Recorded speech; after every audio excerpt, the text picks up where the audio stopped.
Welcome, everybody, to Mindset Monday. It is, I think it's October 19th, somewhere around there. I am here with Rob Thompson. This is Mindset Monday. I'm Denise, Zack. I'm a life coach, and I started this podcast working with GamePlanU today just a few months ago, because one of the things that I really love doing is kind of getting in between the 6 inches between your ears to really figure out kind of what goes on when you make the decisions you make, what goes on when life goes wrong, and how do you get through it. And one of the people who really encouraged me to do this was the gentleman that you see here, Rob Thompson, who is he is the founder and CEO of GamePlanU. I'm going to let him introduce himself, but he really encouraged me to branch out and start this because he thought it was an important thing for people to know, especially in mentoring and giving back and helping people to improve their lives and feel better, especially during this pandemic and stressful times. Everybody struggles a little bit with something. And if we can take one little kernel or nugget away from this podcast, if anybody can who's watching, then I think that the job is done. So without further ado, Rob Thompson, thank you so much for joining me. Thanks so much for being here. Tell us a little bit about yourself. So I started my first podcast about 5 years ago. So I'm going to kind of shrink it down a little bit. So I started about 5 years ago, and I started the podcast out of the sheer need to connect with people that were outside of my network, if that makes sense. And I saw the people doing podcasting, and I thought it was a great hack. I thought it was a great way to provide someone with a little bit of value without asking anything in return. But a podcast was a way to have anybody at that time. For me, it was executives in the sports industry to share their story, to share their career story. And 9 out of 10 always said yes. So it led me down a road of doing other things besides a career path that I was on at the time, writing a book about working in sports. And then the podcast led me back to my alma mater. Eventually, creating that content opened up awareness to what I was putting out there into the digital universe. So So to go back to the podcast, why I thought it was important, I knew what it did for me. You just recently retired from higher ed, and I said, Denise, this is something that you need to do to push out your energy and your experience, and to allow people to share their stories and connect with as many people as possible. But for most of my career was spent in the sports media industry. And now, like Denise said, we started GamePlanU, which Denise works with us on. And we try to help as many career seekers and sports tech founders, help them and give them a voice in the industry, and then help connect them to influencers, collaborators, and sometimes investors. Yeah.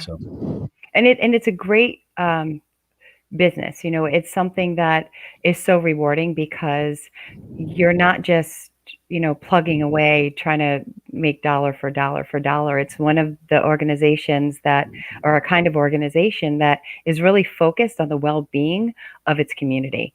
And the discussions that we have behind the scenes that a lot of people don't realize is how can we help? What can we do? What would be more valuable to our community?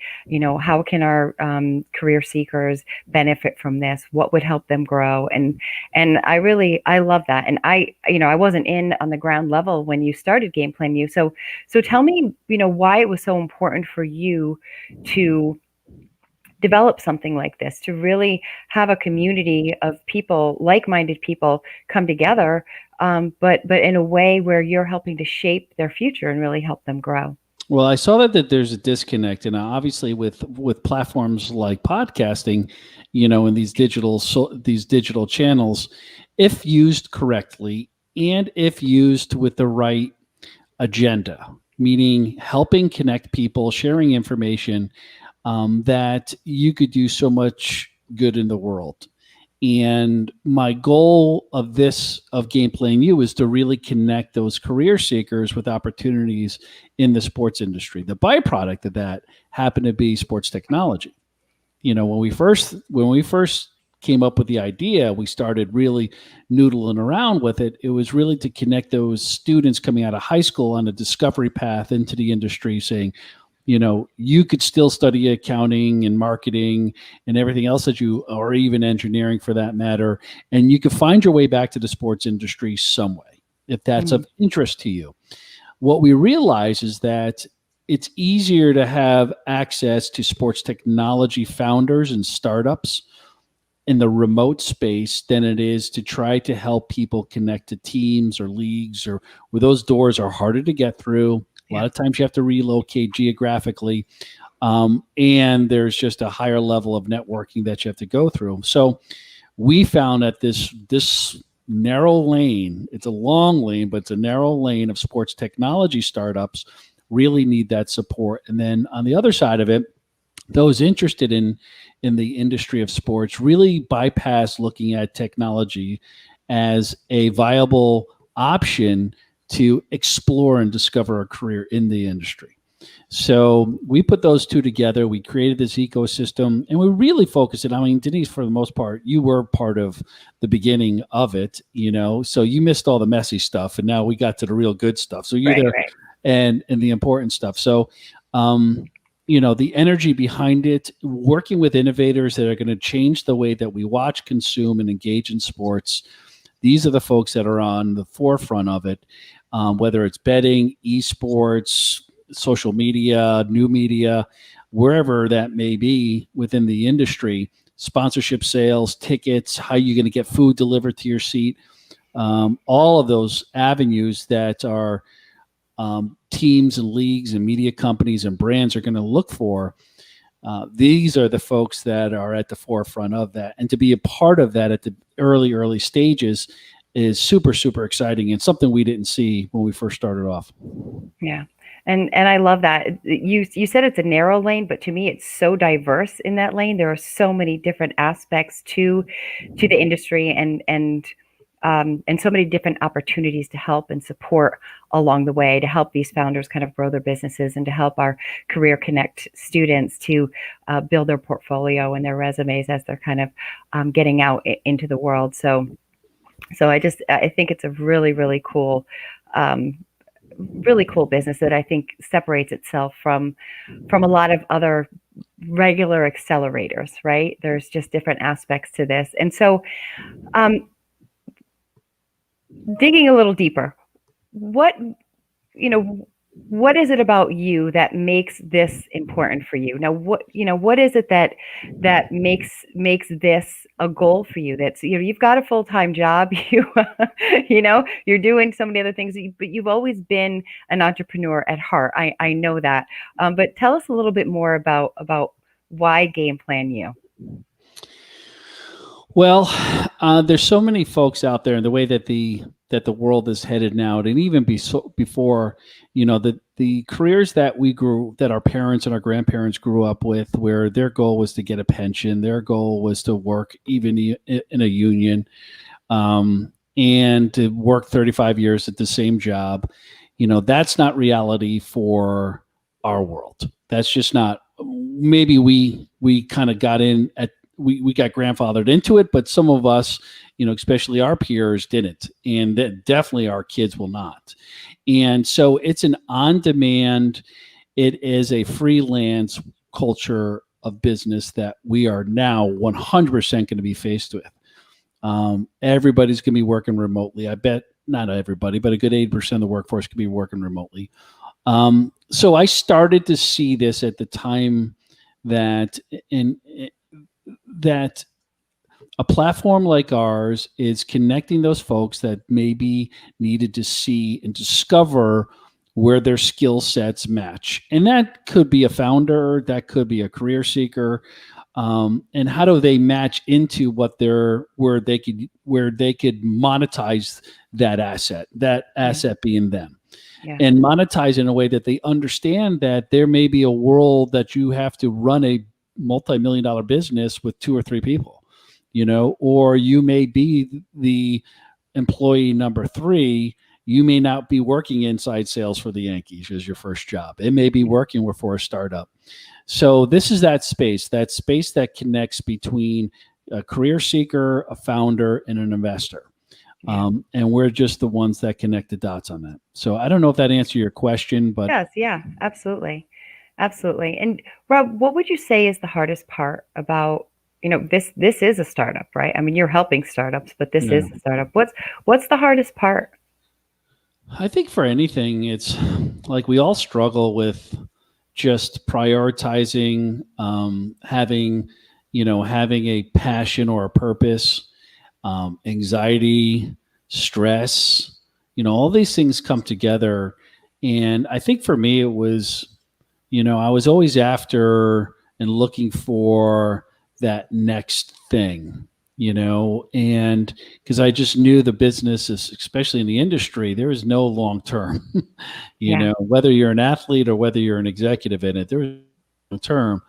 So I always kind of looked at, man, I wanted to be in a position to kind of have that thing that I can control. Yeah. And, so GamePlanU to me is the best of things that I've always envisioned. Like I Mm, couldn't wait to be that person who sat on the other side of the table that was making that big decision. I yeah. wanted to be that person that could sit on the other side of the table that was the investor, you Yeah. know. Right. At the end of the day, we all have a boss, right? Yeah.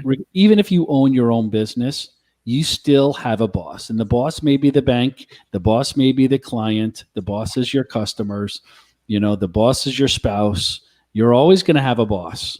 Yeah.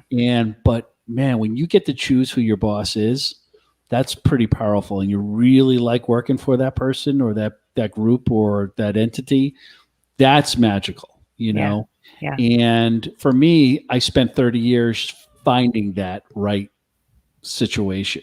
Yeah. And I feel like GamePlanU was something that I created it in my mind that is that perfect landing place. Yeah. That it's a collaborative effort, that everybody has a stake in it.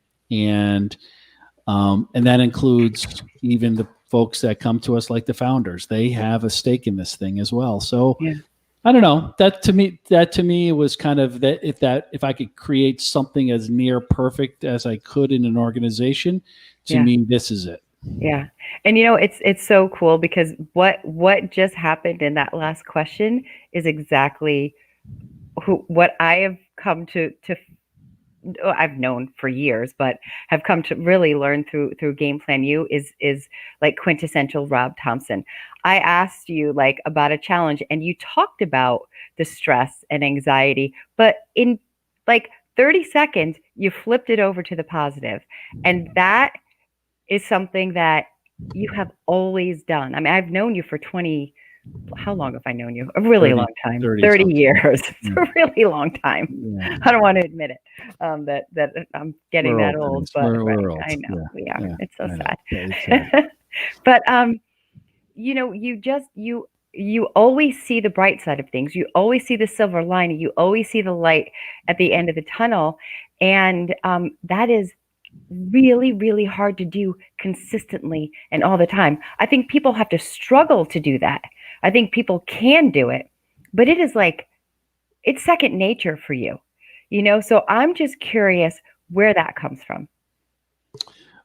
Being involved in sports, being a student athlete or just being an athlete and playing at the level where you're down by 10 points, you got 2 minutes to go, and you're like, it's over. Okay, start the bus. Right. And you just know one more play, one more try, don't give up, stay in it, stay in it, stay in it, stay in it. You won. I And love to it. me, that's life. And then I also learned that, man, sometimes you lose the ones you're not supposed to lose. Sometimes you lose that client you're not supposed to lose or the relationship you're not supposed to lose. But guess what? There's a tomorrow. You get up and you learn from it and you brush yourself off and you realize sometimes it's just not meant to be, regardless of whether you're the most talented, you're the most what you have the best situation, you have the most money, you have the most everything. Sometimes you're going to lose. Yeah. And you're going to lose when you don't deserve it. And you're going to win when you don't deserve it. So to me, the metaphor of sports is applied to my life, knowing that I always have tomorrow again. And when I win, the one thing, if for those who did play, college or pro sports, when you won, practice always got harder that next week. the next day, always harder. The coaches were always harder on you.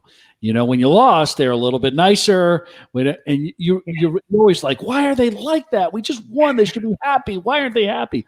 They're just pushing you to be better, to be better, to be better. And to me, that's a metaphor of life. And I just, I might be crying on the inside and sweating on the inside when these things happen, but you can't, negativity and all those things don't matter. So you always have a last shot. When you look at entrepreneurs, if you're into that kind of place, when you look at some of these folks that didn't make it, I met a guy, his name, I won't say his name, but I met a guy, he's an alum of our university and an incredible guy. And he had startup fail, startup fail, startup fail, startup fail until his very last one. And he was 62 years old. And he had multiple marriages because of it. He just, but he was so determined and persistent. The last one he finally hit. Yeah. And to me, that is, but all what he went back and said, what a lot of people went back will tell you is that he learned more than during his failures, and every single one of them, whether it was a failure in business or a failure in marriage, he learned along the way. And the last one, he said, the stars finally aligned, but I realized when the stars were aligned in this one. Yeah.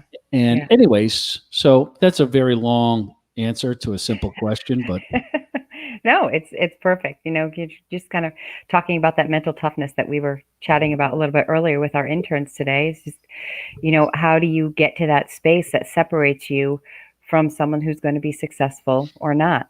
It doesn't matter how much skill you have. It doesn't matter how great you are. If you don't have that mental toughness, if you don't have that mindset, when you come up against a really big challenge, the skills are only going to take you so far.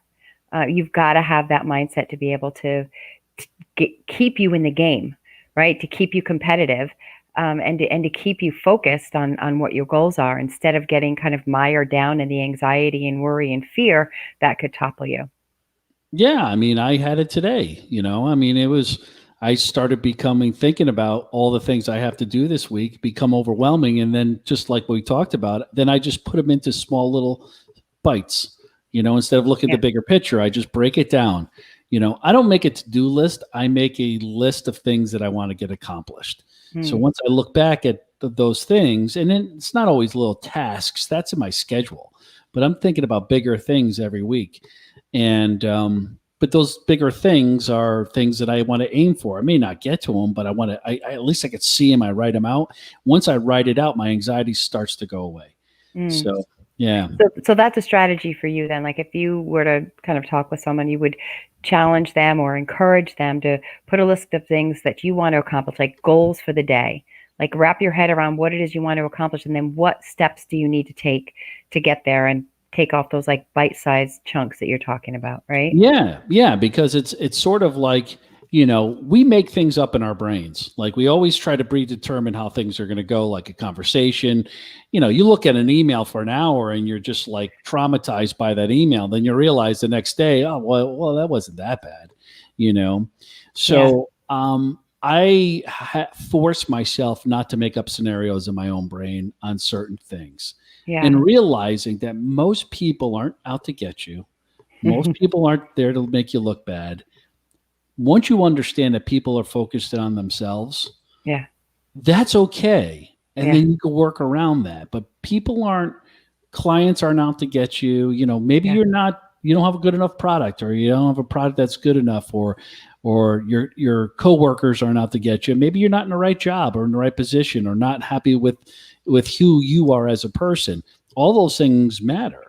And it's not necessarily always the job or the person you work with. It's you internally. Like, are you happy? Are you fulfilled in your personal life and your professional life? So all those things kind of add up. And, anyway, so to get back to it. So organizing and put things into smaller bite size, I think for me personally, it helps. Yeah. And I love the fact that you said we all kind of talk to ourselves and tell ourselves a story. I actually do an entire, in the workbook that I'm writing, there's one chapter that is dedicated to storytelling, how it hurts us and how it helps us. Right. And that worrying about the future and fretting about and overthinking the past do nothing but ruin the present moment. And in fact, when we have a situation in front of us, when we start negative storytelling and spiraling and overthinking and ruminating and catastrophizing, the only thing it does is keep us from being able to focus in the moment and accomplish what we need to accomplish. And so all that storytelling is so important, because it is true. What you say to yourself becomes your reality. What you believe becomes your truth, even if it's not true. So I love that metaphor, around just knowing that you do have a story, and pay attention to it. Pay attention to what you're saying to yourself and how you say it to yourself. And if it's leaving you feeling worse, or if it's leaving you feeling better, decide if you can change it. You may not be able to change the base problem, but you can certainly change how you manage it, structure it, work through it, and eventually overcome it. I agree. Yeah. No, I definitely agree. I think we're our own worst enemies on everything for the most part. Yeah, but we could also be our biggest cheerleaders. And I think self-awareness on what you're good at, what makes you tick. I had to look at myself even this morning, Monday morning. It's like, okay, I got a little bit of, I'm fired up. I got a little anxiousness here. Why am I feeling that way? Like, let me write it down. What am I anxious about? How am I going to fix it? What are the things that I'm grateful for?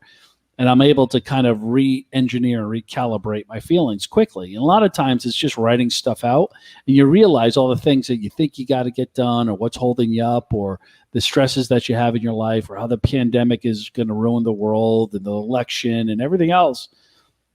I just put those things out of my mind because I can't do anything about it. Right. And let me just control what my little world is here. Let me just control that part of it. Yeah. And it kind of recharges me up. But that's, but self-awareness for me was earlier on. That helped a lot, because then I was less judgy about myself. Yeah. And sometimes, I have to be careful, because I don't want to put myself down too much, because that never works in anybody's favor. Because you're trying to feel like if you say something negative about yourself, it makes you feel better because you want to acknowledge it. But that's not a good technique, But yeah, I knew I had self-awareness earlier on in my life and my career, and then I just worried about that. I went all in on the things that I knew that were my strengths, and I love the fact that you talk about gratitude and kind of re-engineering, because when you're thinking and focusing on what you're grateful for, you can't be upset. It's like the two things don't coexist together. Focusing on what you're grateful for, what's good in your life, really does. It actually activates a part of your brain that calms you down a bit and brings you into a more focused and relaxed place. So I love the fact that you have this, and I know you do that every morning too, right? Like, this is something you do every morning. As you think about what you're grateful for, you think about what you want to accomplish that day, you write it down, and or talk it out with someone, and you go, right? Morning routines are so important, and I just think, whether you're not a morning person or you are a night person, whatever, but your morning and how you start your morning off completely is the foundation for your day. Yeah. And so I do a self-reflection. I do a gratitude. Sometimes I say the rosary when I walk, anything that's going to kickstart your mind, and in a positive way. I don't always listen to music in the morning, because sometimes that could make you just fantasize a little bit. Sometimes, you just put yourself, I don't know if that's always good. I think you need to kind of direct your thoughts a little bit more. But that took me a while, because I had to look back into things in my life that I felt like when you hit a low spot in your life, whether in your career or your life, you think about all the things that were going well for you. And you think about, what were my habits? What were the things I was doing at that point?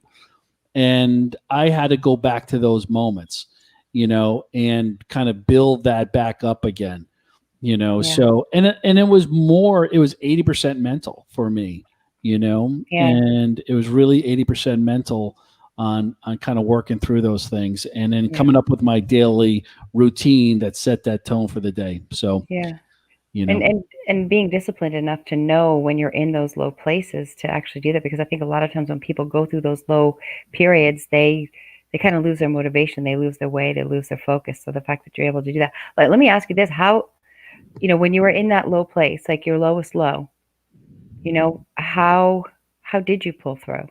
How did Yeah. you figure Yeah. that out?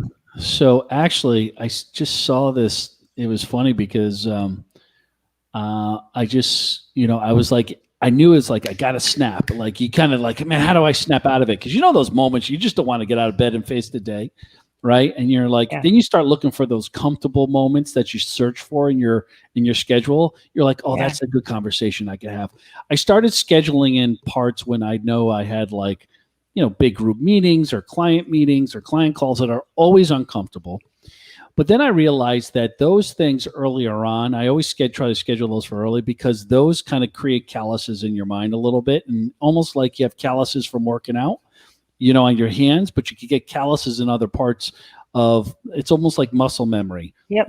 like Yep. riding a bike and stuff. And to me, it was like that. It's like, man, if I have a challenge earlier on, it's good. It fires me up. So. I started doing that a lot more, just to kind of push myself mentally. And if I felt like if I have earlier victories, I could have bigger recoveries in a day if I get a challenge that I didn't see coming my way.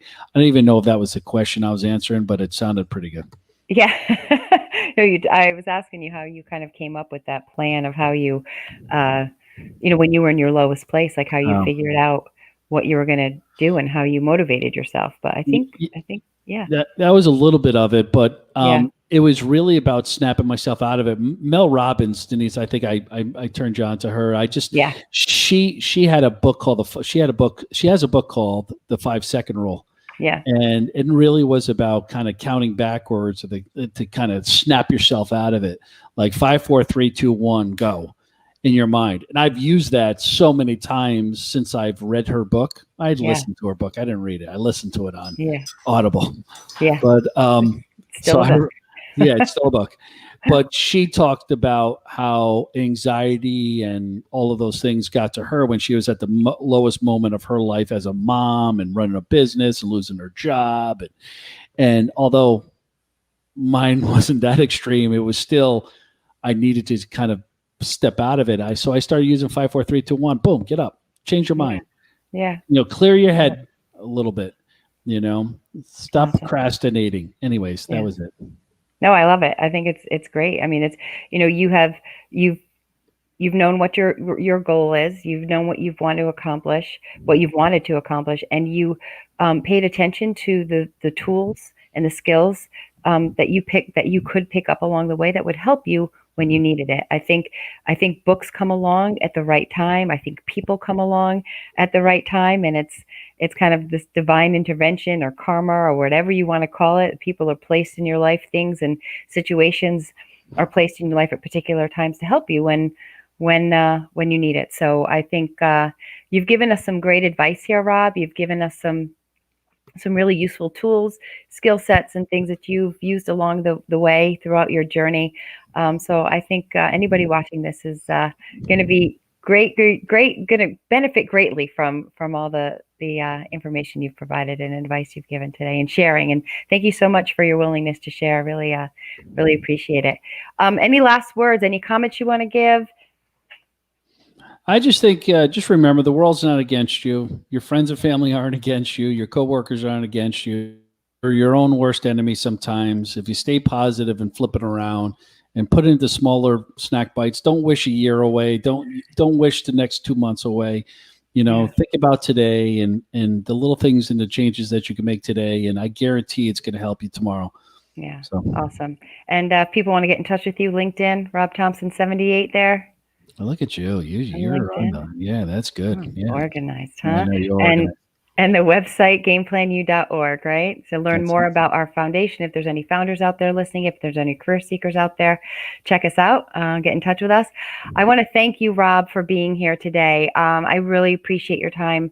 And and your willingness to come on. And I know you're a busy guy, so thank you for sharing, for telling us, a little bit more about you and helping us understand you a little bit better. And if you like this podcast, please subscribe below. Join us on GamePlanU today, and spread the word about Mindset Monday. Really appreciate you all being here. Thanks again. Peace out, everybody. Take care.